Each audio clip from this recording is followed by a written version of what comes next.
Aging and Independent Living. Dan. Jeff Bishop, Colchester. Hi, good afternoon. Eric McGuire, representative for Rutland City.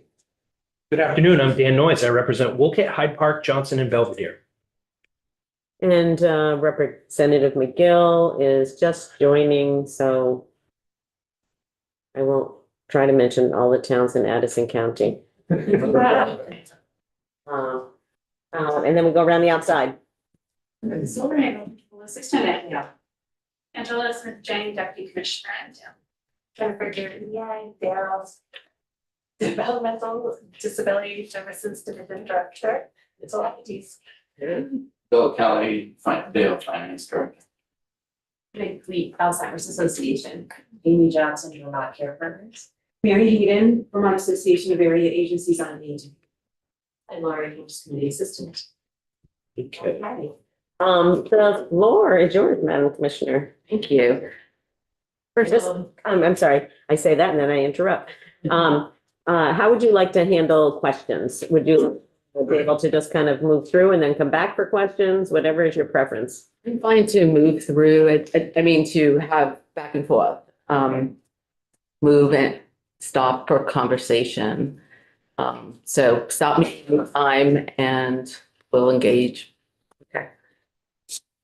So I'm just going to start with an overview. Many of you are familiar, but you can also stop me. Like, oh, we know all of that. But the Department of Disabilities, Aging and Independent Living is responsible for managing services of older Vermonters and Vermonters of all ages with disabilities, which is codified in 33 VSA Chapter 5 of Vermont's Human Services Statute. And our mission is to make Vermont the best state in which to grow old or live with a disability with dignity, respect, and independence. And that mission guides all of the work that we do in the department. The vision, I'm just going to now summarize. You'll have all this in front of you, but I'm going to, bounce pieces of it. But it is important to note that there are many state and federal mandates that of which we abide. So there's the Age Strong Vermont Plan, which the year one. I hope you had a chance to take a look at it and all of the free time that is afforded to you. But when you do get a chance, it's really quite excellent. The Older Vermonters Act and the Older Americans Act, the Americans with Disability Act, the Workplace Innovation and Opportunity Act, Vermont's Healthcare Administrative Rules, Global Commitment to Healthy 1115 Waiver, the Federal Home and Community-Based Rules, and the Olmstead Decision. So there's quite a bit that guides us. And pleased to say that Vermont remains a leader in supporting self-determination, choice, expansion of community-based options, the development of robust supported employment, mature worker options, and life-saving protective services. Our work does align with the governor's priorities to grow the economy, build the safest and healthiest communities. This is reflected in our strategic planning and input from interested parties, partners throughout the communities. I am going to now first, let me just say that there are 5 divisions. Again, I think most of you know that. The Adult Services Division, the Division for the Blind and Visually Impaired, the Developmental Disabilities Services Division. Those are all the Ds that Jen oversees. The Division of Licensing and Protection, and the Division of Vocational Rehabilitation, which is doing business as Higher Ability. And in the Commissioner's office, we have the Deputy Commissioner and the Principal Assistant, both of whom are here. The legal unit and business office, which includes finance, and Bill is here. The director of Deaf, Hard of Hearing, Blind Deaf Services, and an executive assistant. The next section just talks about my being here. I'm in my 9th month. Says a little bit about where I came from, what I bring to contribute to the work that has been ongoing at Dale. So department highlights. What I'd like to do now is look at highlights and take a few minutes to go through some of those highlights. I think it's important to identify them.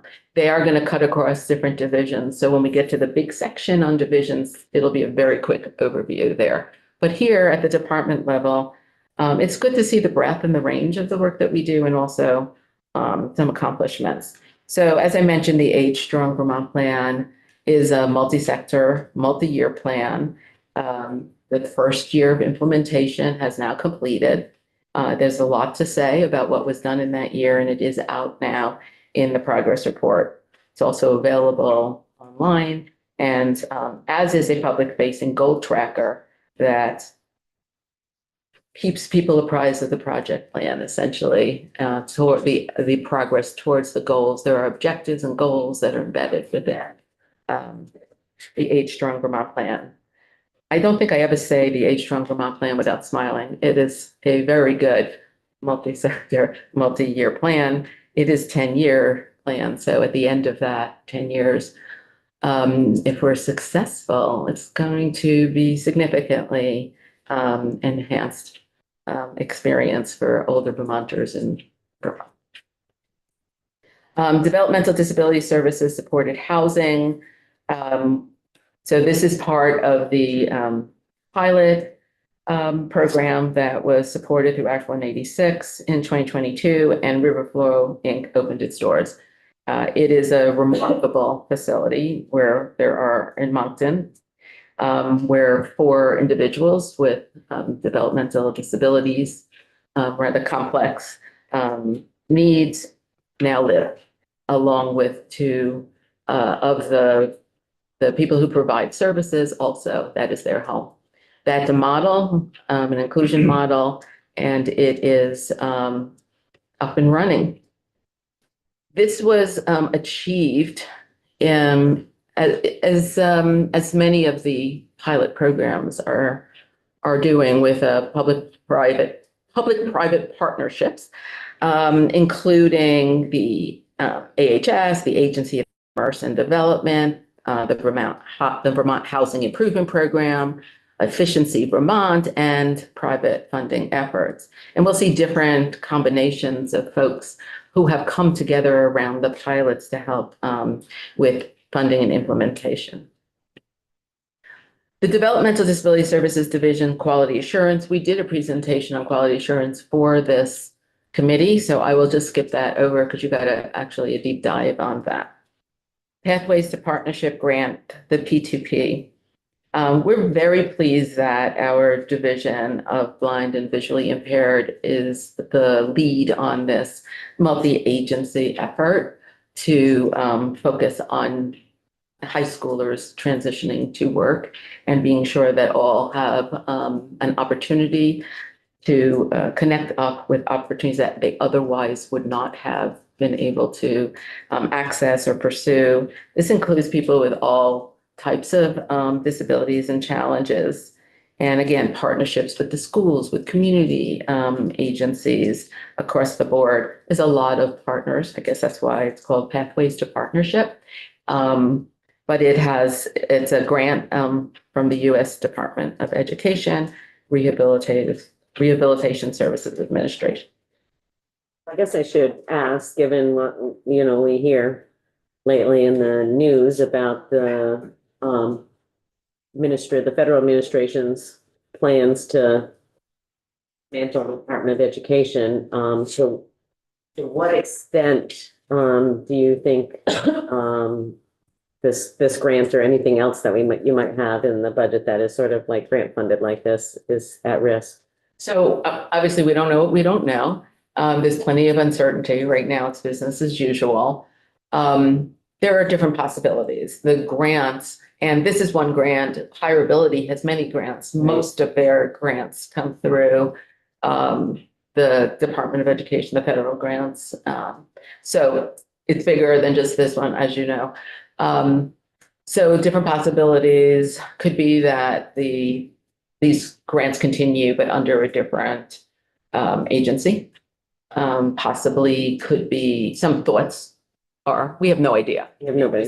We have no inside track on any of this. Of course, we are waiting to see what will happen. One is that it doesn't completely go away, Department of Education. The other is that some of these grants move to either Department of Labor maybe or ACL through, to the Health and Human Services space.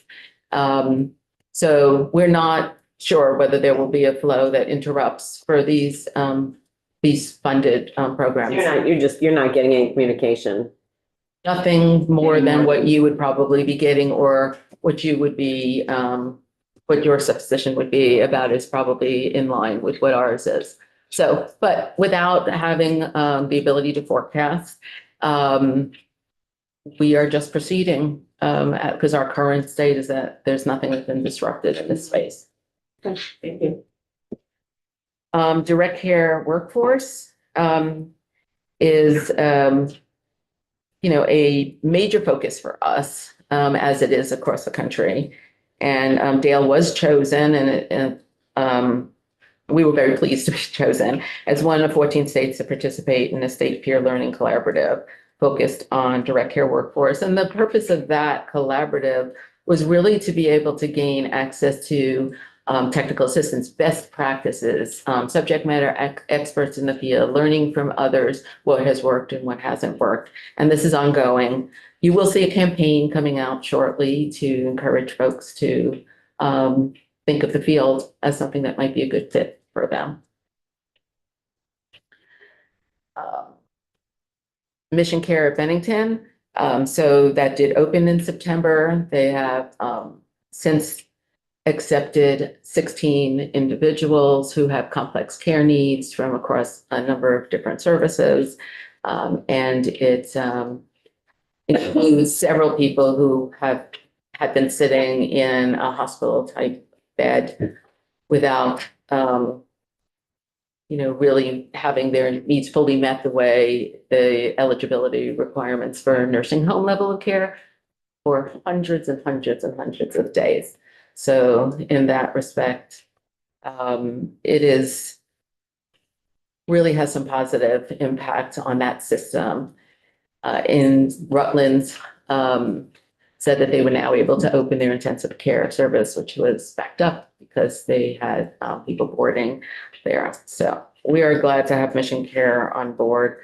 The developmental disability service. Yeah. Hold on to that. Can I? Want to hold on to that for a minute? Yeah, I just want to ask a couple of questions about Mission Care. Yep.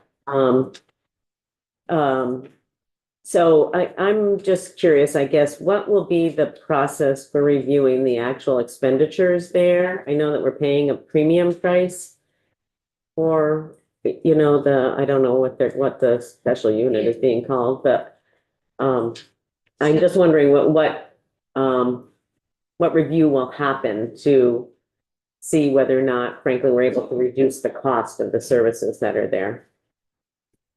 So I think what you're referencing is the enhanced rate. Mhm. Okay, so that and you call it a unit. Ultimately, the entire 91 beds can be dedicated to that. But as you know, Bennington turned over and all of the folks who were there opted to stay. And so right now they have a mix of those who receive that enhanced care rate. That enhanced care rate can also be provided to any nursing home that meets the criteria for the type of service that would be provided. Most of them do not have the skill set, and that's why folks have not been accepted into those hospitals, but I think that into those nursing homes, but there is that option for them to be able to do it. We monitor their activity closely. We have regular reports that come out that speak to who was admitted, from where they were admitted, and what their complexity, is. There's a contract that's pretty specific about what the criteria is for them to meet, and we keep track of that. So if that answers your question. Not quite. Okay. So I appreciate that there's oversight of what they're doing and, look at that. And I appreciate the fact that they were, a group of folks who stepped forward and, said, we'll take on this challenge. We also heard from the facility people herself saying that these people are not difficult to take care of, but, they come with severe reputations, a lot of them. And I'm just wondering at what point do we look and see, is the premium that we're paying do we really need to pay that high of a premium? Do we need to, is there a way to reduce costs while still having access to that service. At some point in time, there's got to be I guess, a review of whether the state's dollars are being spent, not, just make sure that they're being spent efficiently, I guess. Yeah, I mean, we are paying attention to pretty much every aspect of what is going on at Mission Care, because it is a new program. It's one that could be incredibly helpful as we continue to see increasingly complex cases. And we see increasing numbers as our demographic and population keeps growing in age. And so we want to be prepared not just for right now and what we need, but to be able to be to forecast a bit out. So I said I don't have a crystal ball, but we do have ability to look, predictive analytically a bit about where we're going, and we know that we're growing. And particularly when you get into 80, 85 years and older, the complexities, people live longer, and that's great. They spend more time in the community. That's great. But when they need to come in, they need to have the skill set. I do want to say that the idea that they're easy to take care of, for Mission Care, given their skill in this area, right? They provide a certain level of training, a certain level of skill set in there that makes it for them. I wouldn't say it's easy because I've spoken to a lot of the staff there. I spoke to a new group that had just been hired on, and I asked them why they wanted to work here. And I spoke to a number of the people who, were residing there. And I don't think it's easy. I think it's really challenging, but they are very committed to the population, to pushing back on stigma around the population. That's great. I mean, I think that's all good.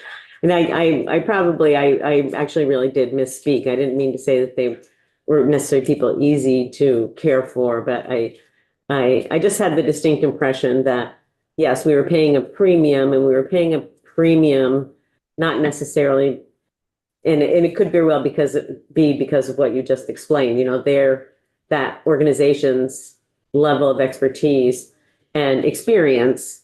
So they're coming at it from a different perception and background of what people's needs are than maybe one of our more traditional nursing facilities. Exactly. Okay, and sorry, Rep. Noy's been waiting to ask a question. Yeah, just a quick question. So let's get here. So it has a capacity of 91. 91, and then you have 13 admissions. It's actually 16 now because I 16, just got my monthly report yesterday. So in the proposed budget, have you budgeted for them to be at full capacity, or It's a ramp up. there is a ramp up? And do you expect that you'll have enough to meet that demand in this Yes. FY26 budget? Oh, yes. I mean, there are people still boarding and still Right. waiting. There's a lot of referrals. There's a lot of folks who are interested. We have some people out of state that might be able to come back into the state. I mean, so How long of a ramp up do you foresee to be able to budget the cost of this? Well, right now they're averaging 4, I would say, admissions a month, and they're supposed to get to 5. So they're not that far off. They've increased up to like 62% capacity down to from where they were when we started, which was maybe 50 some odd. They have steadily increased. They've been bringing on staff, which is what helps them they still have vacancies just like everybody else, but they've been able to staff up. And as they've been staffing up, they've been increasing the number of people that they're bringing in, their admissions. So like I said, we are keeping a close watch on each of those items, and we have a meeting with them coming up shortly, and we'll be working with them regularly. We did quite a bit of prep before they opened. We have enough people. Who are they? Let's pre-screen them. Let's make sure that they're eligible. Let's make sure that we know that we're not starting at 0 once they open up, because we had need. I just want to let you know that of people who were coming from a hospital, they had spent on average 435 days in the hospital. Of people coming from a psych hospital, they had spent an average of 682 days in the hospital. And of those coming from DOC, they had spent more than 20 years in the institution. So I think my concern is as we just saw in the BAA, it was pretty easy to rack up about, $45 million or $42 million in increased need for funding. not mission care, but to your point. But yes, it wasn't mission care, but to your I just point, was thinking about that in the future to make sure that we're not going to end up there again. Right, well, so that goes back to the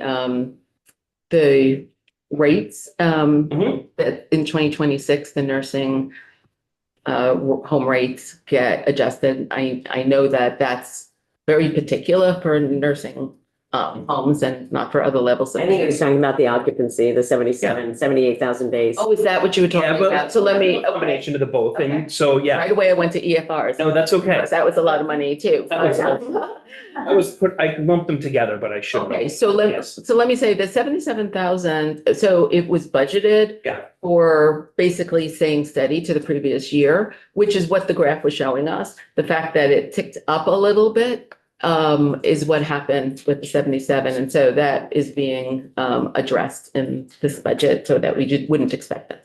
Thank you. You want to say something to that?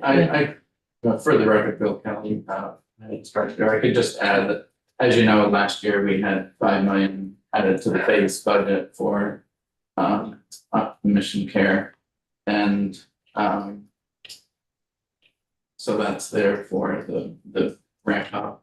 And then with your question regarding reporting, we just received the first report, so it'll take time to analyze the data. Yeah, and it'll change over time as, as things get up to full occupancy. And then I'll get to you in just a minute, Bishop. That just made me, you were talking about the number of people. I knew that at least one person was a person that they accepted who had previously been homeless. Mhm. Do you know if there have been any other referrals or acceptance of individuals who are homeless? Yeah, I know the answer to that. It's only that one so far. So you've got some that come from DOC. And so of that 16, it's across, some that came from Dale program, some from mental health, some from DOC, and that one that came from the homeless system, which is not to say that there may not be others that come from, we would expect that there would be others who are in that situation that would meet criteria. And I guess I was just wondering what the referral process is. So for people who people who might be in the hotels or motels now, or a shelter, who may have gone through already the CFC eligibility process, what's that next connection point for somebody to make a referral? Yeah, it actually is done through Dale. I mean, do you want to just say exactly? Yeah. Yeah, so those folks who are in hotels and motels who are on Choices for Care have a case manager usually through the AAA. And the AAAs know if first they would, work with that person on their options. What are they seeking to, where would they like to move to? If they're open to a nursing home placement, then the case manager would work to reach out to traditional nursing homes first. Mhm. If none will accept them, then they'll work with Dale. We have a clinical lead for mission care, and there'll be a referral for mission care specifically, and to meet that criteria. We're very involved working with DCF on any of the folks who are in our services or eligible for our services. So we have awareness of who is in the hotel or the voucher system that meets criteria for, Choices for Care, who are being or in our DS system. So we kind of swoop in there and make sure that we're doing everything that we can to provide options and services. And do you know how many people that is, whether it's a We do. DS or Choices for Care eligible people? For Choices for Care, currently, as of the numbers we have this week, it's about 21 people. Do you have the DS number, the W? Yeah, so we're aware of 27 individuals, in Florida developmental facilities who were unhoused for fiscal year 24.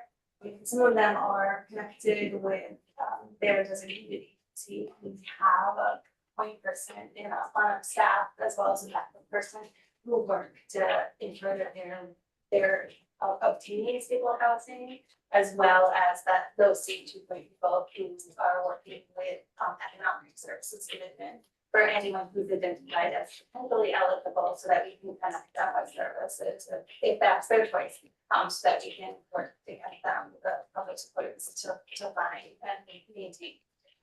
And we're also working on a protocol with DCF for those who are not currently in our system that are identified through the medical evaluation, which means that they're finding people that are not currently in our services, so that we would then move in there and, assess for eligibility. And I guess we'll get in, I'll let you continue on because we will be here for 5 hours if we don't. But, Madam I Chair, just- may I jump in real quickly? This is Stuart Scher. I'm on the screen here. Hello, Stuart. I'm sorry, I didn't see your hand up. No, that's okay. I just wanted to add for the committee, if you have not seen a copy of the executed contract with Mission Care, we could certainly provide that to you, because I think what it does is addresses not only some of the questions you have about the referral process, but also, Madam Chair, to your questions about the quality reviews and how do we ensure that what we're paying, we're getting what we pay for. And so Yeah. there are metrics in the agreement that talk about what the state expects from Mission Care within the first few months of execution, and then what they are to provide to us either on a biweekly or monthly or biannually basis. As far Okay. as metrics. Thank you very much, Mr. Sure. Short. That would be great. Thank you. Mhm. Appreciate it. Sure. Okay, Representative Bishop did have his hand up before, so I'll let him ask the question and then the rest of us will be quiet for a little bit anyways. Just wanting to make sure I've got some clarity in my mind for Mission Care. 91 spots, but there's reference to all of the residents who were there elected to stay, but also you talk about currently at 4 admissions a month, hope to get up to 5. So that many spots open up on a monthly basis? They weren't full by any means before Mission Okay. Care. Okay. took it over. Gotcha. Okay, I'm going to go back to some of our highlights. I did want to highlight Hireability's opioid employment pilot because they have been awarded the opioid settlement dollars to continue and expand that pilot. And what that is for people who are in recovery from opioid use disorder, connecting them to jobs and job opportunities, which has been quite successful in the pilot in terms of helping to maintain their I'm going to call it sobriety, but their recovery. The Adult Day Startup Grant at the end in September of 24, there was a grant provided to Central Vermont Council on Aging as the fiscal sponsor for Generations Vermont. Why we want to highlight this particularly is the designing of a new multi-generational adult day center and childcare center together. It is known to be advantageous to both the kids and the older Vermonters, and it's will be great to have that open. There's also work happening with Vista Senior Living in Rutland, which had theirs close during the pandemic, so it's nice that they will be able to have an adult day once again. The home delivered meals. So thank you to the legislature for helping to expand our ability to provide meals to more Vermonters who are greatly in need. For the record, you probably all know this, but having learned this on my travels around the state, the Meals on Wheels has an incredible volunteer organization, mostly made up of older Vermonters, and every chance to shout that out. It's just really remarkable. And so along with the volunteer cadre of workers, the additional monies have helped to provide this life-saving service to more older Vermonters, especially who are limited in transportation options. That's on our O and A schedule, so we'll be having you back on that one too. Oversight and accountability schedule. Oh, okay, great. My first go round, it's a very, very busy season. It is a very busy season, right? Well, we want to make sure you're not bored, Commissioner. I am so not bored, I can't tell you. Okay, let's see, let me jump to some things for time. So there was a highlight on payment reform, but since we're going to be discussing that in depth on Tuesday, I'll hold on that. The recruitment and retention grants, to highlight that, LNAs in particular, the backbone for the nursing homes. Whereas, you think of RNs more in the hospitals, but for a nursing home, they need to have their LNAs. And so some of the granting is to help recruitment and retention and support of the LNAs in nursing home. So I've completed now that really high-level highlight of accomplishments. And so there is one failed proposal for, say, fiscal year 26, and that is the mandatory federal conflict-free case management. I do understand that we're also going to be discussing that on Tuesday, so we can, hold to that if you so choose. But it is included in the governor's AHS budget. It's an 8.6 million global commitment to cover case management and developmental disability service broker services, the self-managed services, contract with third-party eligibility determinations, and some data analysts and quality management staff. When we get into the numbers, I'll just identify, like, here's one piece of that 8.6. So any questions now on that, or do we want to? Why don't we wait till you kind of, we're going to have a more in-depth discussion about this, just to, how the system is working, but let's just kind of sort of keep this one to the budget implications, and then we'll talk more about, and I'm sure have a lot more questions about this when we talk next week. Tuesday, okay, yeah, great, okay. The next section, and I'm just going to, like I said, I was just going to do a very quick overview of that. From page 10 to, I think, 40, because there's a lot that goes on in the many divisions. But I am going to very quickly summarize them. It's okay. There's yeah. The budget team, our budget team, Rep Noyes and Rep Nielsen will be, diving deep into all of this as well. So yeah, I just want to make sure we're able to get to everything. So yeah, this will be very fast. Yeah. I'll just give you a couple of numbers so you can see some performance. Adult Services Division. So they're responsible for managing the full array of long-term services and supports for older Vermonters and adults with physical disabilities. Includes Vermont Medicaid, the Older Americans Act, and state general funds. Those are the primary sources of funds for these services. Our primary partners are the area agencies on aging, the designated specialized service agencies, home health agencies, adult day centers, SASH, and long-term care facilities. So together with our community partners, we serve thousands of Vermonters in, say, fiscal year 24, 48,500 received a variety of Older American Act services, inclusive of caregiver services and supports. 8,700 received home delivered meals. Just under 6,700 received choices for care services across all settings. A little more than 4,700 received SASH services, and 374 people participate in adult day programs. Most of the people served are receiving services in the community through home and community-based services. Next is developmental disability services.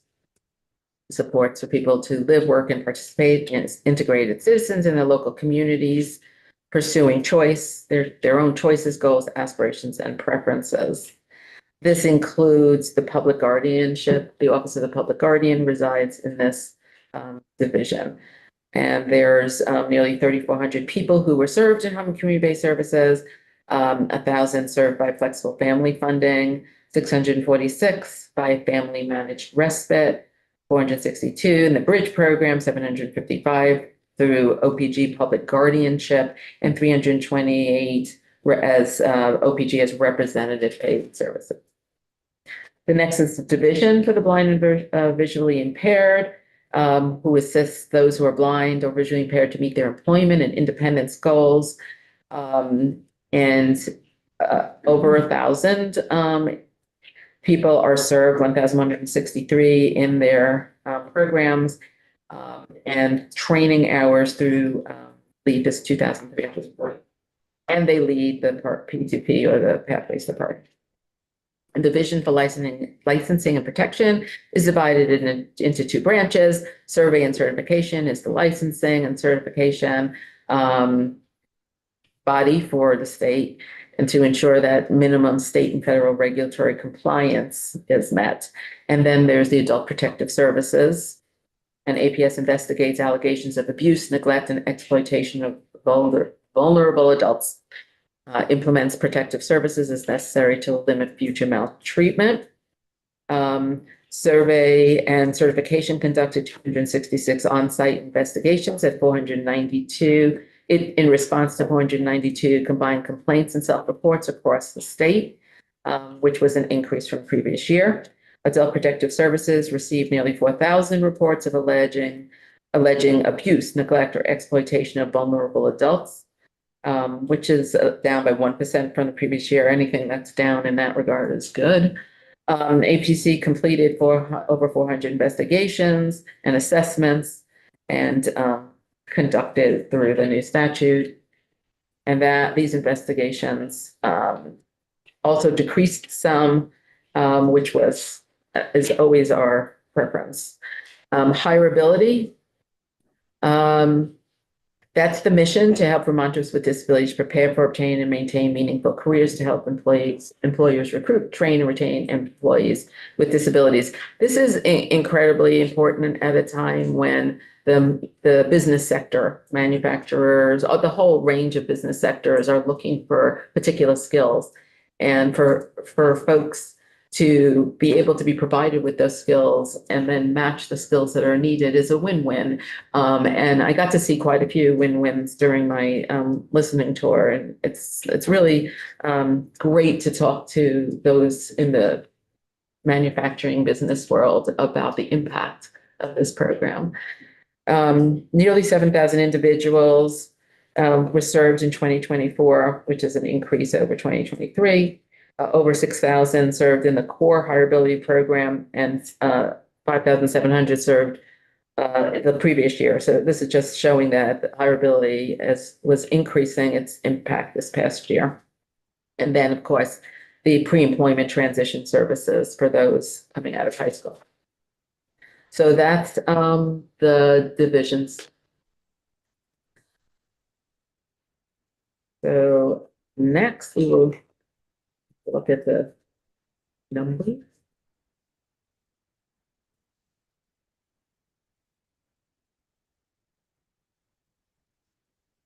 This is a big book. This is the summary one. You should see the actual big one, which I can't carry. Okay, so we are on the budget testimony fact sheet. So I'll dive into the numbers. State fiscal year 26 total Dale proposed budget is $783,521,821. That represents 4.6% of that is through general fund, 88.8% is global commitments, 6.2% is federal fund, and then 1% is a special interdepartmental funds. And if you look down at the table, you'll see by division, developmental disability services budget is 353,407,236, which is 45% of our total budget, primarily through global commitment, 97% of their budget. The adult services division, which includes AAAs, attendant service programs, adult day, et cetera, 378,590,741, which represents 48% of our overall budget. Again, global commitment, 93% of their budget is global commitment. Vocational rehabilitation, which is higher ability, is $31,761,678, which represents 4% of our budget. And you can see that's the federal, other that we were referencing earlier, 77% of their budget mostly. The other part is general fund. Blind and visually impaired is 5,755,177, which is approximately 1% of our overall budget. There, the 77% is mostly that Pathways to Partnership, P2P reference, and then general fund. Licensing and protection is 7,086,263. That's approximately 1% of our budget, and that's pretty much split between the federal other non-global commitment and the general fund. Commissioner's office is 6,920,726, approximately 1%, primarily general fund with 20% from federal and other, which brings us to that total that I referenced at the top of 783,521,821 at 100% of our fiscal year 26 budget. There's no questions on that. We can go into. Well, I'm going to break it down now for you, right, in other sections, but please feel free to jump right in. Just a quick question on the adult services division. You have 4% from federal funds. Isn't that OAA money? Mm-hmm. Yes. And you have it as global commitment? Under adult services, GC is global. The federal other is 4%. Most of what their funding is global commitment, choices for care, et cetera, et cetera. That's the older Americans money is. No, that's Medicaid dollars. Okay, That's the waiver. yes. The 4%. 4% is OAA. So OAA is 4% of our adult services division. Correct. Thank you.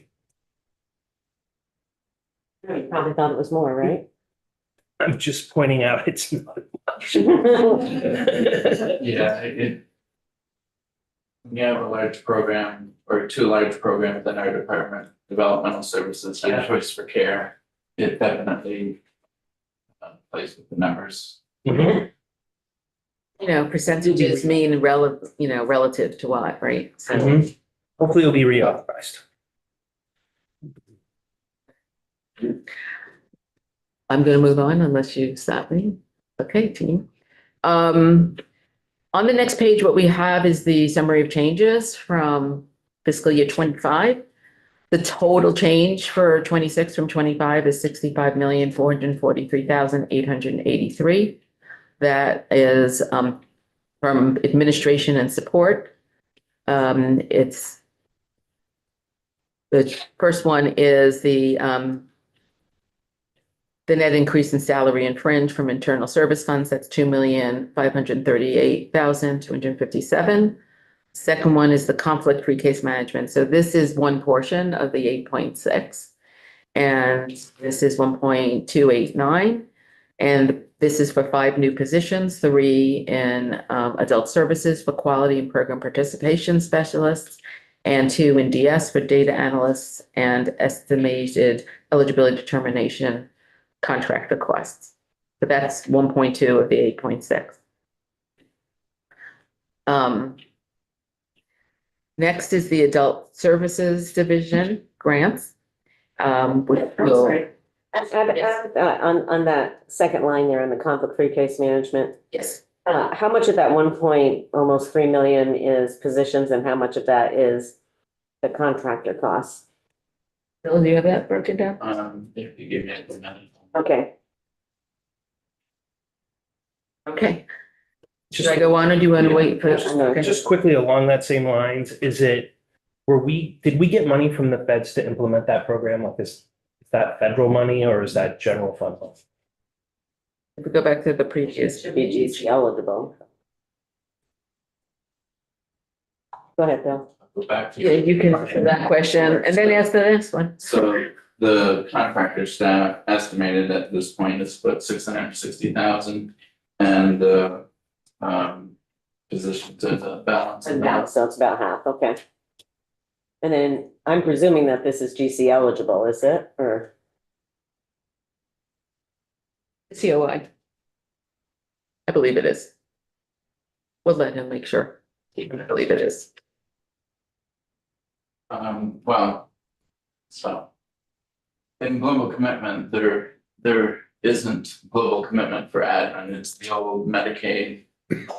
General fund 50/50, so it's not global commitment, but it's Medicaid. But it's eligible. Medicaid eligible, but only at the 50/50, right? Correct. Okay, But we're gonna get into the rest of the 8.6 then, Bill. Or it these is. management aspects Yeah, would be eligible under global commitment, correct. okay. Thank you. Clarifying that. Appreciate it. Okay, the Adult Services Division grants, that's collective bargaining agreement at 169,294. Blind and visually impaired grants is the Pathways to Partnership again, that's 1.5. Then for vocational rehabilitation, which is higher ability, there's just simply a budget transfer fund. Moving monies into administration, and moving other monies into the grant line as per the grant towards request, basically. And the requirement, I think, by the auditors. For developmental services grants appropriation, the conflict-free case management here, this is a big chunk of that 8.6, this is 5,842,315 for conflict-free case management within developmental services. Then we have the DS caseload, which includes high school graduates, 5,390,045. Then we have the DS Public Safety and Act 248 caseload, which is 4,032,182. Then we have budget to actuals alignment, which is a give back to the system, basically what was budgeted for full years for those who came in partway into the year. The commercial policy workers comp premium decrease, that was just, they got a better deal. And then the ASKME collective bargaining agreement at 1,868,296. And that summarizes the portion under developmental services grant appropriation. So I guess a couple of things. So, where does utilization stand of caseload dollars in 25? So I guess the question is really, we don't generally see anything either in BAA coming back to state government or requests. It seems to be pretty, I guess, managed, if you will, within the appropriation. And I'm just curious if there has been any changes in that. I don't believe so, but I will turn it over to some of the experts. Been any change in that? So that is, part of our responsibilities.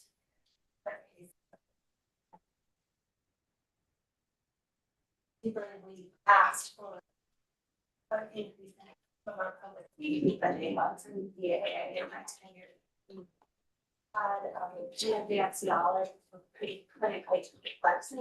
Yes, I remember that last They were year. coming and we were very grateful for that additional funding.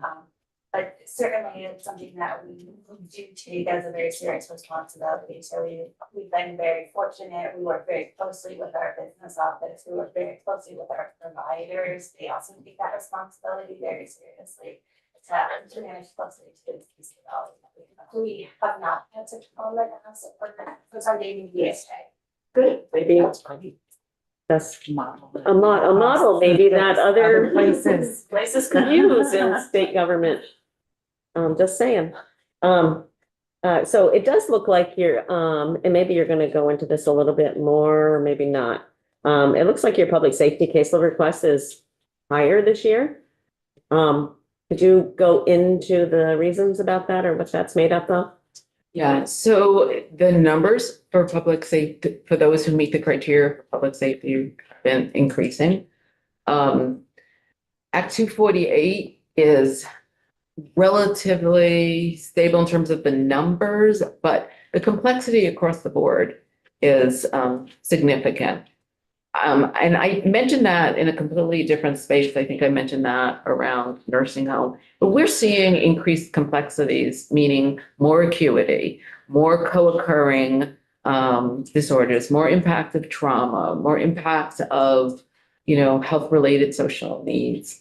And so what we're seeing are folks who are more at risk, need more supervision, need sometimes specialized programs that really require heavy staffing loads or particular places where they need to create for them in some cases.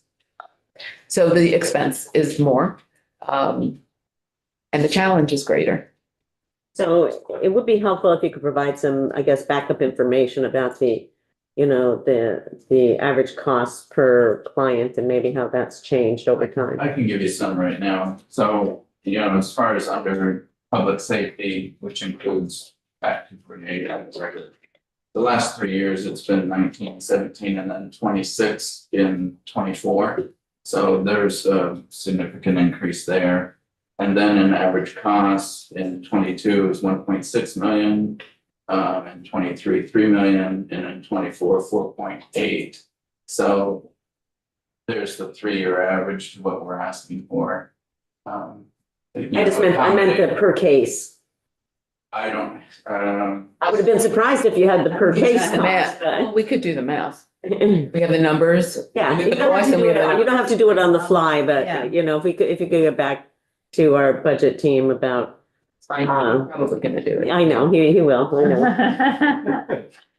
So those first numbers were individuals that have, We're serving. yes, okay, thank you. When the designated agencies who, as long as I'm mentioning, you got it? it's the highest year, just to about 187,000. So, again, that's the highest year. Right, so that, yeah, I mean, that's what I'm looking for, to see what is the trend, yeah. Yeah, I just want to say when the designated agencies, and I want to, just as long as I mention designated agencies, I just want to say I think they do a really good job. It's very difficult. There's variability in terms of how they manage. Some of them, they have somewhat different models and somewhat different infrastructure, and some I think are best practices or better practices. But having come with fresh eyes on it, they're incredibly dedicated, passionate folks who work under very challenging circumstances. The public safety piece is just one small part of that. So they will come and ask sometimes for assistance with funding around some of those public safety programs. And then Jen and her team work to provide additional funding and to help create some specialized programs that are necessary. So we are trying to be very responsive to that where we can. Well, I know the last 2 sessions, we've had some significant discussions and debate about a so-called forensic facility or forensic program. And I guess I'm just curious whether or not this includes the development of any such specialized forensic.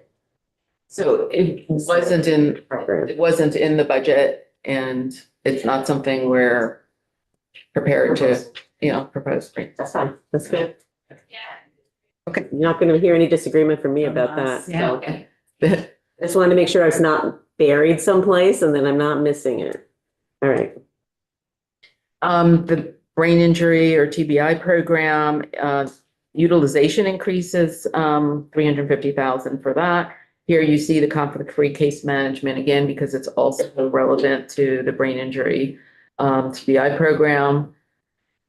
And so wait, the utilization increase was 350,000. The federal mandate for conflict-free is 183,466, and then the collective bargaining agreement at 20,469. And that makes up our pressures for that program. Then choices for care. Now here's where we get into the statutory nursing home inflationary increase, which is statutorily required and should help with stabilization for the nursing home system versus, that goes back to Representative Noyes's question that he didn't ask, but I answered anyway. 15,363,423 for the rebate and the inflationary increase. The nursing home bed day utilization adjustment pressure at 24,492,883. Then we're back to the federal mandate for the conflict-free case management, and that's 1,329,101. And then our portion of the Vermont Veterans Home settlement at 3,914,481. And that makes up the total changes from fiscal year 25 for choices for care. So,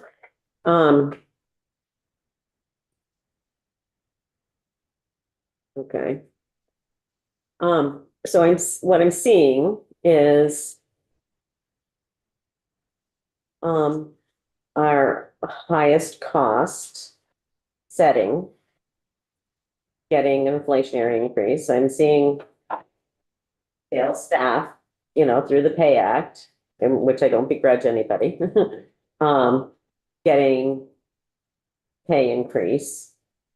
I don't see a recognition by any of our community partners, whether it's the designated specialized service agencies, AAAs, home health agencies. I'm sure I'm leaving somebody out. Adult days. I see no mention or recognition of any kind of inflationary increase for those folks, which I know I have to say this on record, but that's a actual decrease for them in trying to then serve more people, which just sort of digs those holes deeper and doesn't provide for any stability in the system. And I'll just let you say whatever you need to say on the record as well, because we know this is a sort of, you don't know this, but this is an ongoing debate between the legislature and the administration, and it doesn't matter who's in the administration, it doesn't matter what party's there. The debate is had regardless of party, because community-based providers never get anywhere as close to an equal shake as our highest cost institutional-based providers, which are still required part of the system. Don't get me wrong. I'm not saying that, although I am frustrated about the amount of money we're pouring into nursing homes year after year after year. With those same costs being incurred in our community-based providers, we're asking residential care homes to increase their nursing staff now. We have no extraordinary financial relief for other parts of the system, but we're pumping up these privately owned, mostly for-profit organizations. And we're just not doing anything akin to that on the other side of the equation. So it's very frustrating. Yeah, I've heard you speak to that. Yeah, I know that I sound like I'm testifying, I know. Well, so what I am aware that over the past several years, there's been increases for the designated agencies. And I do understand that usually comes from the legislature, and I appreciate that. I can say that,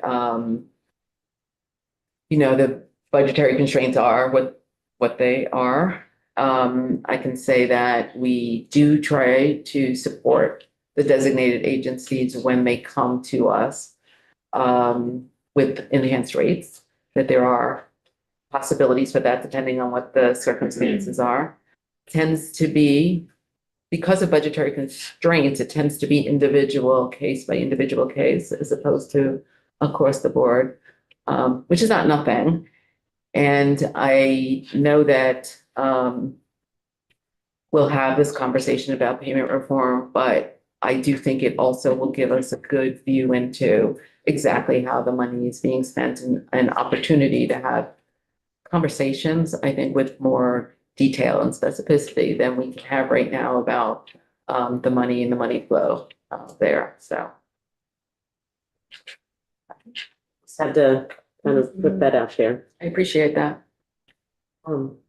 Okay, so not sure. I mean, that's sort of where we usually. You have a whole bunch of additional information here. And I didn't want to cut you off if there's the more detailed line items and then we. Okay, so Let's take a look at the ups and downs sheet. But we don't need to do that in a group, I guess is. okay, the rest of the pages that are available to you in the testimony are a really nice breakdown. I know how familiar you are with the different programs, but especially for some of the newer members of the committee, it really breaks it down, easy to read, to find out who exactly we're serving, what the description of the particular programs within the division, and then gives you the performance measures, which give you a view into how this money is spent and who is being served, and what is being proposed for this fiscal year. It's all really nice in there. So those who have the fortune of being our budgetary liaison is nicely laid out here. So I won't go through that, particularly, but I did want to bring your attention to it. And again, since this has been something that Dale's been doing, I just wanted to say kudos because it's fabulous, and I don't take any credit for it because that was their template before I got here. But it's very good. And then we just have the organizational chart, and that wraps up my testimony. I will say that you have provided us like way more in-depth information than we received from one of your sister agencies this morning. But it's just in a different format, that's all. Okay. Different, people do it differently, and I would have thought that at some point AHS would have said, departments, this is the format that you should use for your budget template, but maybe they did and people just don't want to do it. I don't know. Oh, hi, Jessica. Nice to see you. I didn't see you join. I'm here. It doesn't sound like I'm needed, but hi, thank you for having me. And you always need it, Jessica, right this minute, I think not, but Tuesday you will be. What she was doing, the reason she couldn't come in till 2:00 is that she's working on the exceptions process with the providers this afternoon, which is a key part of payment reform. So we'll go through that on Tuesday. Yeah. Yeah, go ahead, Representative. Yeah, I was just, thank you. I was just scaling on back and rereading, the higher ability opioid and employment pilot. Very impressive, the numbers. Are there any intentions to expand that to other That's why. counties anytime soon?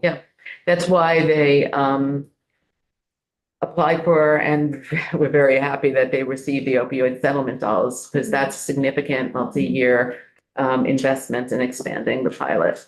It will go to, it will be making its way further in further expanding Yeah. Vermont. Yeah, obviously they will look at places where it's the greatest need. They started in Chittenden, of course, because there's such a high rate there, but there's other places that they are looking at closely to expand it to. Love to see it get down to Rutland. I was just gonna say, I would Sure, bet that you will- an example of where they might expand to. That, You want me to advocate this? year? as soon as I said Chittenden, I bet, okay, so come on. But Rutland is definitely on the radar, because of, there's wherever the highest need is, that's where they need to. Yeah, it's great to see the success of that program. And it was very interesting. We have a report on last year's website, Eric, that it was a progress report on their implementation of this pilot, I guess you would call it. And it was just actually really helpful to hear the professionals in the field recognize that Well, we had to take a very different approach with this group of people who have these challenges in their lives and recognize that they had to sort of shift their thinking and shift how they approached employment support for people with opioid use disorder, it was very interesting report to read. I mean, when someone's in recovery and they don't have the means to support themselves or independence, you just don't be surprised if they slide back, right? So they absolutely need to have a way forward. And for those who are, stable and in recovery, they need to have economic opportunity, independence, be able to, create a path for themselves. Otherwise, will never get long-term recovery. That's the goal, right? Yeah. Person health, long-term recovery would be the goal for folks with opioid use disorder. Absolutely. I do would love to touch on that for a second, because even what it's saying, we used to have a old saying, and it doesn't in today, like work is not a risk reduction activity. Work within itself will not reduce anybody's risk of relapse or recidivism, but work with a wraparound case plan and staying more focused and committed to your relevant services to help you guide you out and get healthy and get better produces much, much better results. That's why I love what I was reading here in regards to make sure that people stay engaged with their providers, stay engaged on their recovery plans, and then wrap around the work, because that number is very realistic today that, 60% that was written in here aren't really engaged in employment, that are struggling with substance use disorder. And Right. really you can reflect back to why that is, because it's more important to stay engaged with your relevant providers than it is to really get acclimated with work, but you still need your stable housing supports around that also. Exactly. And you need to be able to afford the housing, and you need to be able to have transportation. So the economic opportunity and independence has a whole bunch of tentacles that it Mhm. connects up to that makes recovery more possible. And also how you're spending your time Yeah. is so critical when you're in recovery, right? Yeah. So that you have structured time and it's productive time. Yep. So I look forward to seeing this pilot program implemented in Rutland on March 1st. Thank you very much. I make no promises, but Wise and then Rep. Garofano. Just real quick, was glad to see the focus on the H-Star Vermont plan and in your presentation and the goal tracker. But I do want to just point out, along with what Chair Wood did, that many of those goals are funded through or achieved through partnership with our community providers that we're level funding. And those are the goals that we're kind of hanging our hat on, that we're trying to get to. So, but it's great work. I'm so glad that that's implemented and that we're trying to work towards those goals, but it would be important to help fund them. as you well know, it was really an effort this year to work across agency and to put arms around the entirety of what's being done and available, and to bring it home. But that was year one, and Yep. we're talking about year 10, and it is a very bold plan. And so in order for it to be successful, ultimately would need to have some sort. Yeah. Rep. Garofano. Thank you. Going back to the hireability pilot, I wondered if you're familiar with New Hampshire's Recovery Friendly Workplace program.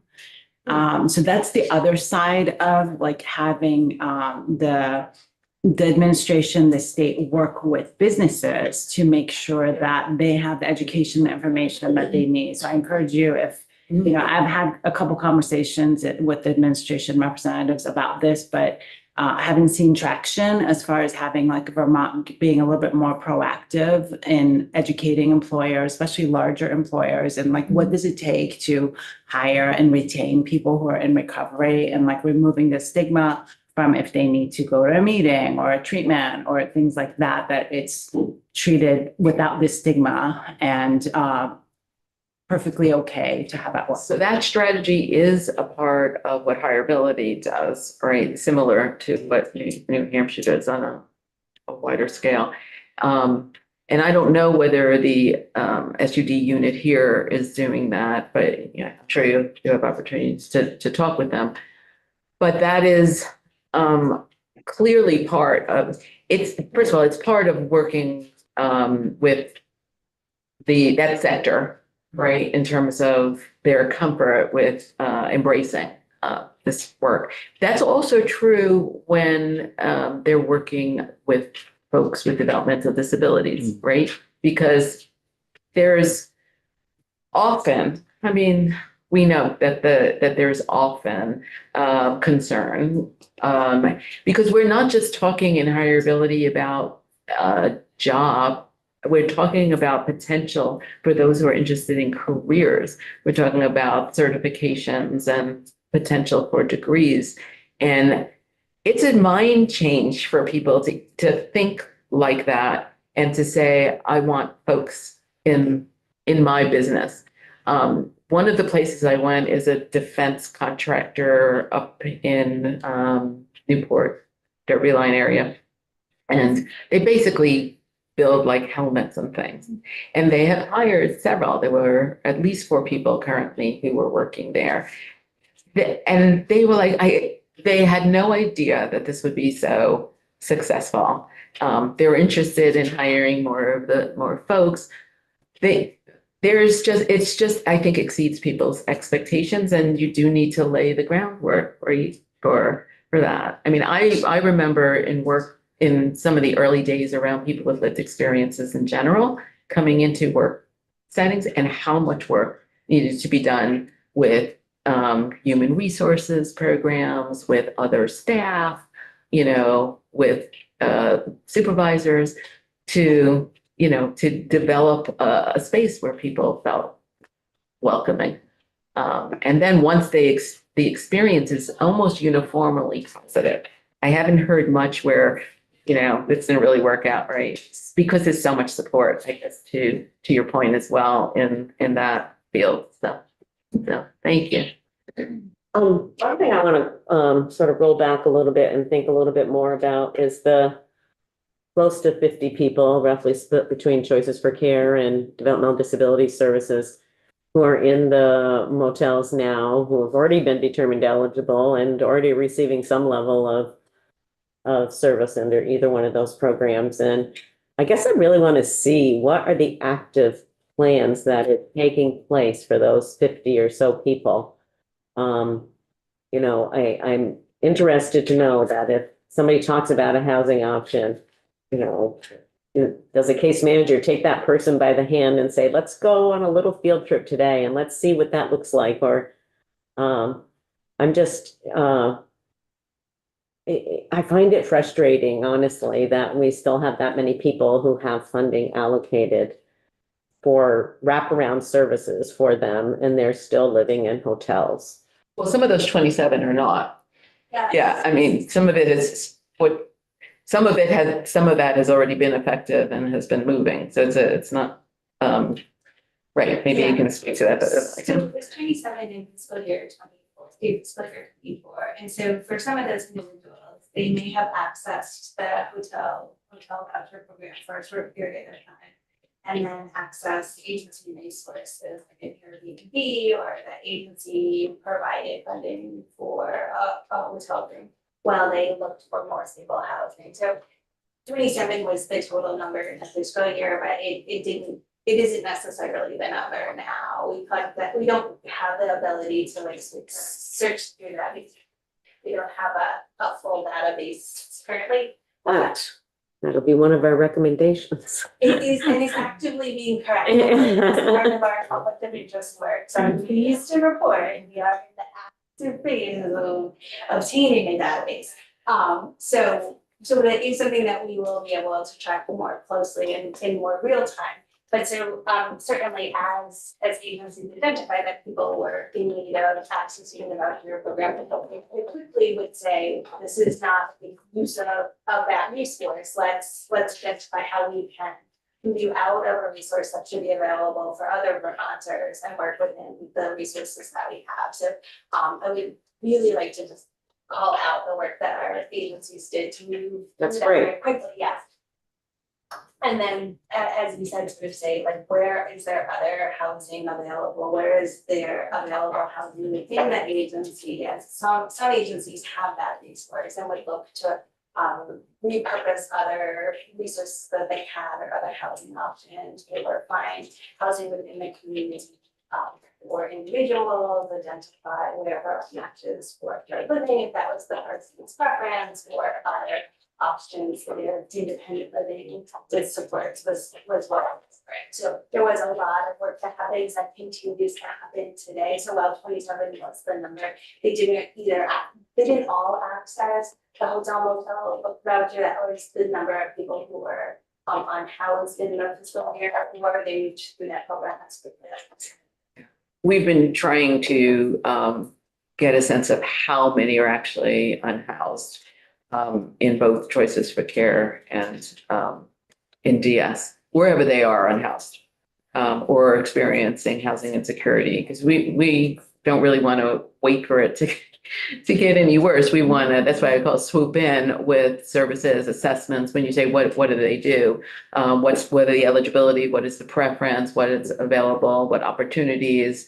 And then be the connector for those who are going to be the direct referral into a particular site or setting. So This, I guess, leads to another question. I'll ask about the Choices for Care ones in a minute. What case management entity is going to do that in the future? Now, I'm not looking for the organization's name. I'm looking for is that going to still be the responsibility of a designated or specialized service agency, or is that going to be the case management entity who is going to do that? So we would look to the experience for entity to start that process, but then again, very encouraged by the work that we have done with our DAs and SLGs and the language that they need about the strong partnership that they want to have with the case management entity, is that we will need that as we look to see the case management entities work with the DAs and SLGs to identify where the housing will happen, how the services will be provided as the direct service delivery agents, the DAs and SLGs will need to be able to provide that, but the case management entities would expect that to begin. And so, and this, I guess, is relevant both for Choices for Care and for DS and for brain injury as well. So people's perceptions is that those people will be sitting in their home office someplace or in a building someplace, and that they actually won't be in the community where the people are located. And so what does Dale have an expectation? And this is true for AAAs now, who have been doing this case management work for a while. And perception is, again, that AAAs are mostly in the office and not in the field, taking people to go see a residential care home or to go see an apartment that might be affordable for somebody or wherever. Yeah, so rebuilding our RFP will be built into a request for proposal. We are building into the scope of work for the contract that individual case managers need to be within 60 miles or 60 minutes of the individual that they support. So they do need to have an in-state presence. They need sort of just at some headquarters where they can easily and quickly get to individuals, the expertise, so they will go to the individuals themselves, not that people need to get to them. We appreciate that transportation in Vermont can be particularly challenging, and so they need to be accessible, they need to be able to get to people relatively quickly. I know that 60 minutes, 60 miles really feels different by county, but it was really the best way to describe this need and to be within the community. they should go to the person. The individual. That's Dale's expectation. Yes, and they need to know what the community resources are, they need to be there and competitive. The questions from people. I'm sorry. Having a lot of experience in this department, I always tend to monopolize the questions. I apologize. We love finding that I appreciate it. I feel like half the things I said, I didn't need to say, it better than I. Well, no, I mean, the full committee does not. No, I've learned a lot.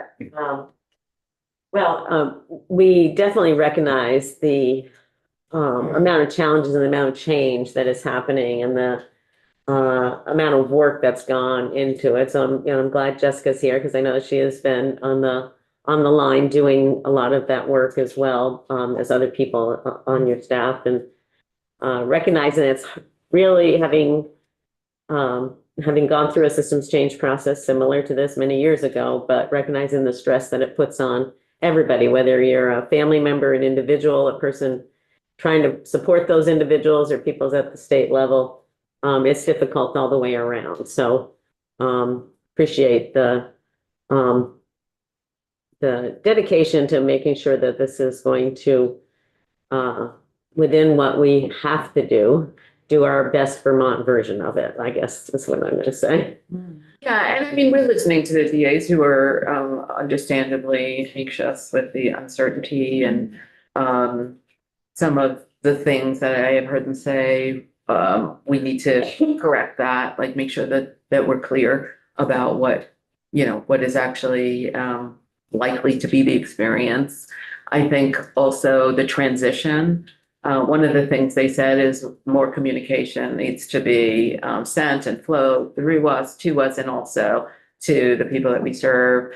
And so we sent one mailing out. Now we just finalized this morning, actually, a guidance for the providers to be able to help them in having conversations with the people that they're serving and the families. And we will be continuing through the transition to have regular communications with the families and the individuals served. And, that's critical for a smooth transition, obviously, as much as possible for the people who are served to feel as little as possible during the transition, and to continue to get the services that they're expecting. In fact, we're going to talk about it on Tuesday, but the preliminary reviews are that most people are going to be getting the same amount of services they're currently getting, with some variations that can be addressed through exceptions. Some actually will get some more. It'll be based on the CISA or the assessment process. We'll do that Tuesday. I'm just forecasting a little for you there. I think I said forecasting 3 times today. I don't know if it's a weather thing or Right. So I'm just want to turn to Angela for, I guess, just a minute to hear about what's the process that you're using and reaching out and trying to develop service plans for those people who have been determined eligible for choices for care. We're in the hotels. Yes, Right, yeah. correct. So what Dale does is we look at the data from DCF Economic Services and identify everyone who's showing up on that list who's also on choices for care. We then connect with each AAA individually to make sure that they're aware of those individuals and prioritizing those individuals for case management, including the work to help people find housing. So from there, the AAAs are the requirement in our case management standards is that they work with an individual on a monthly basis. For these individuals, it's more like working with them on a weekly basis. And so they're making frequent contact. Sometimes that's a phone call. Sometimes that's a visit to the hotel motel. Sometimes it's a combination. They're also often working in teams because sometimes it's not the case manager that has the best relationship with that individual. It might be the housing support specialist from another agency. It might be the field director that pulls together a meeting. So they're really trying to take a team-based approach. Since AAA case managers are not housing experts, right? But they can, it is important that they play a role in helping that individual know their options. And then once that individual has identified what options they want, connecting them to the right place. So some of that's done in person, some of that's done over the phone, some of it's like a teams meetings, or in-person meetings. It really is on a case-by-case basis. Do you have any data on the number of people who have been identified as eligible for choices for care in the hotels that have moved out? I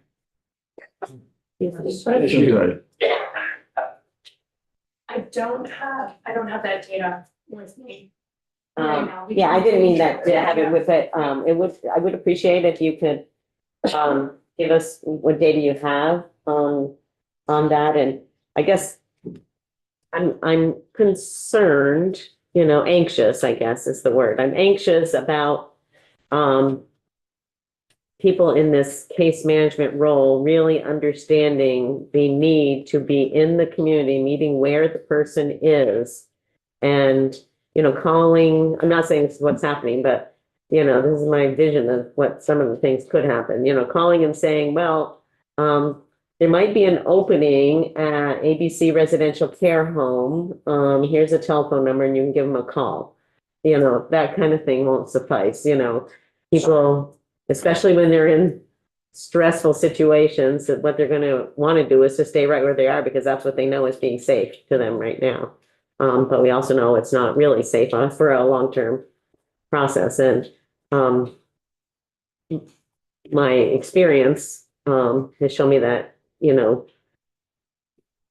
some agencies do that better than others in terms of the expectation that they're out in the field and not sitting at a desk, I'm not saying they're not doing work, but this kind of work really requires people to be in the field, meeting people where they're at.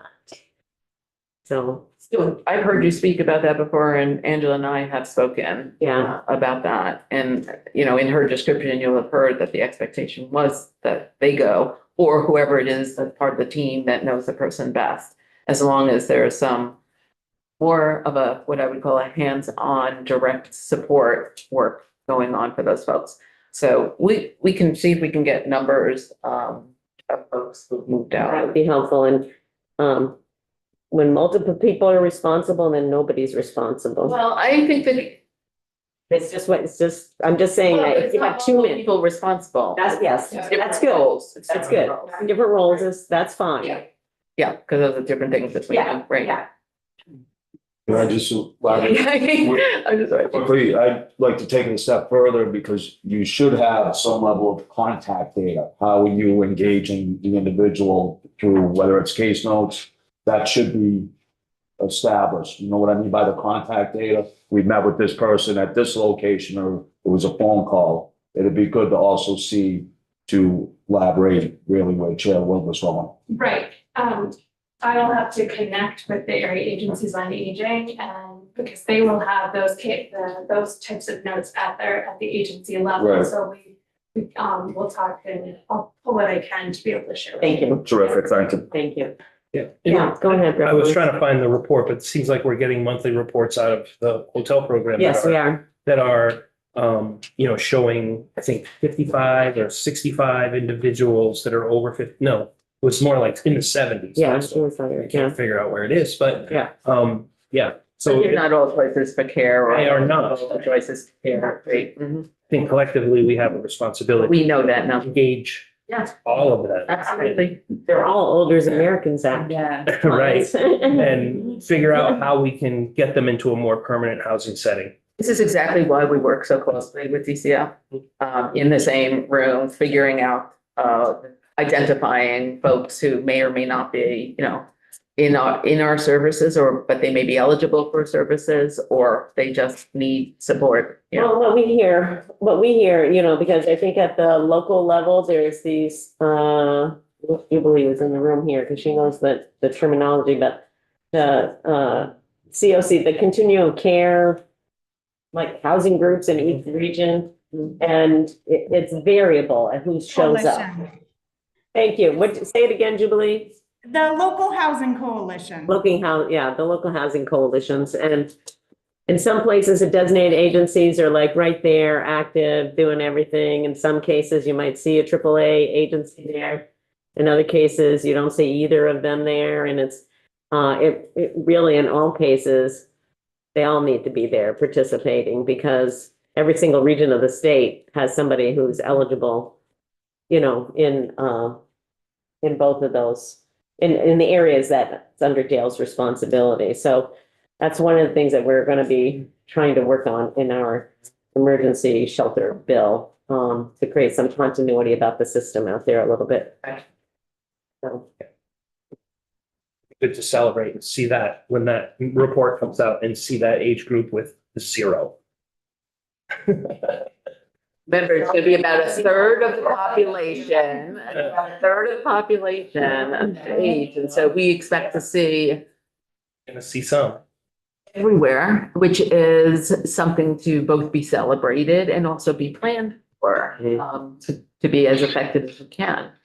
Right? Because that's our reality. Yeah. well, and oftentimes we not oftentimes, but I know sometimes at least we find people not even tuned into what might be possible. Right. They like, they don't even know that What they might be eligible Yes, for, what right. spaces are There's even available. son or daughter might not have enough room, but they could get a VHIP grant and add on a bedroom and a bathroom, and they could have a little mother-in-law apartment. Or a home share. Right, there are. There are options, right? Thank you all so much for being here. We really appreciate it. Thank you, Jessica and Stuart, for being online there. I think we're gonna wrap up, budget testimony. Thank you again, Commissioner. We really appreciate it. And, yeah, you're getting to be a frequent flyer here, Yeah, we so. love it. I remember my first day. I know. I was sitting right up there. I know. Yeah. Well, we just like to spread the love, that's all. Thank you. Appreciate it. Well, we'll see you Tuesday. Have a good week. Okay, thank you. Well, I got one last question, Dr. Bowen. I probably say you're gonna be yanking out. You're gonna be yanking out your Kansas City jersey this weekend. I am not.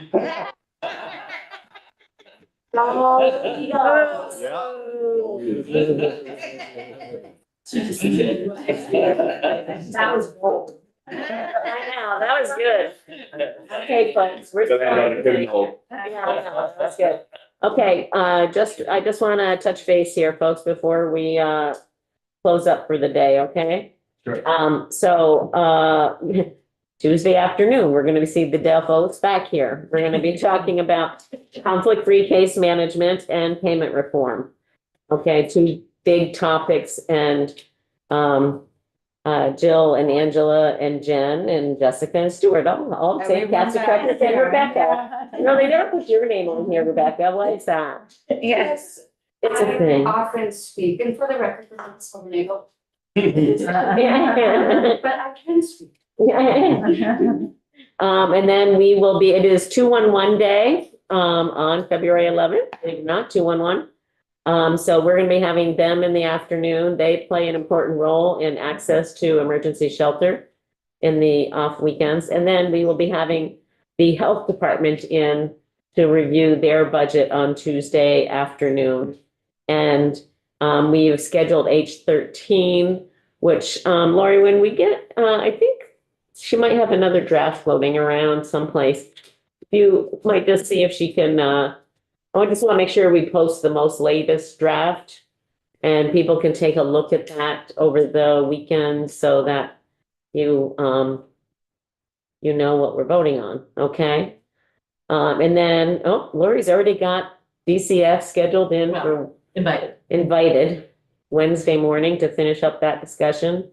And we have Thursday, another joint meeting with the House Education Committee to review the pre-K implementation committee report. And we'll be hearing from the Agency of Education, Building Bright Futures, and DCF on that. So that's just a little highlight about what we've got going on. And of course, we're going to be continuing our work on H91, as well as we will build in time for you to have meeting time for your budget work with individual departments as well. Okie dokie. I want to just say thank you for a lot of attentive listening this week. We had a lot of stuff that we had to go through.